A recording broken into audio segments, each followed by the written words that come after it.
ഉച്ചയൂണ് കഴിക്കാനായി തേവലക്കരയിലെ ഒരു മികച്ച lunch spot hotel Bhargava. Thevalakkara ക്ഷേത്രത്തിലെ അലങ്കാര ഗോപുരത്തിന് തൊട്ടടുത്തായിട്ടാണ് ഈ ഹോട്ടൽ വരുന്നത്. ഉച്ചയൂണ് വിളമ്പുന്നത് ഇലയിലാണ്.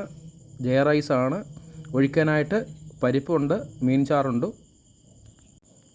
ഇവിടുത്തെ മീൽസിൻ്റെ വില വരുന്നത് 70 രൂപയാണ്. തൊടുകറികളായിട്ട് കാന്താരി ചമ്മന്തിയുണ്ട്, നാരങ്ങ അച്ചാറുണ്ട്, കൊഞ്ചീതിയിലുണ്ട്, പച്ചടിയുണ്ട്. തികച്ചൊരു നാടനൂണാണ് ഇത്. മീൻചാറാണ്. കറികളെല്ലാം നല്ല ടേസ്റ്റി ആയിട്ടുള്ള കറികളാണ്. ഇതിൻ്റെ വില വരുന്നത് 70 രൂപയാണ്. ഇവിടെ കക്കയുണ്ട്, മീൻ വറുത്തതുണ്ട്. കക്കയുടെ വില 40 രൂപയാണ്. ഈ 2 അയല വറുത്തതിൻ്റെ വില 70 രൂപയാണ്. മീൻ വളരെ ഫ്രഷാണ്. ഈ ഹോട്ടലിൽ 12 തൊട്ട് 1 മണി വരെ ഒരുപാട് പാഴ്സൽ പോകും. 1 മണിക്ക് ശേഷം പാഴ്സലില്ല. മീനും കക്കയും എല്ലാം ഫ്രഷാണ്.